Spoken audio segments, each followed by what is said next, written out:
5 dimore storiche per cavalli in villa, un progetto da aprile a ottobre che vuole donare al cavallo il ruolo di alfiere della cultura e di promotore delle eccellenze del territorio. Un progetto itinerante che coinvolge Santa Maria di Sala, Lonigo, Rossano Veneto, Vedelago e Abano Terme, dove si è inaugurato il tour in Villa Bassi. Questa unione tra storia, arte, ville venete insieme ai cavalli credo che sia un connubio davvero eccezionale. Questo è un evento che sicuramente farà conoscere Abano a moltissime persone, ma anche simbolicamente rappresenta anche la ripartenza e il rilancio di questo territorio. Salto ostacoli, arte con visite alle ville venete, ma anche forum di economia, turismo slow e green, sia a cavallo che in e-bike che si possono noleggiare in villa.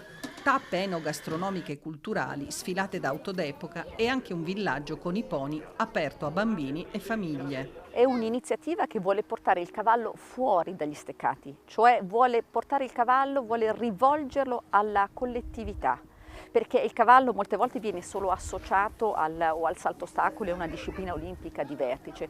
In realtà noi vorremmo proprio evidenziare, anche attraverso l'attività promozionale, che il cavallo è alla portata di tutti.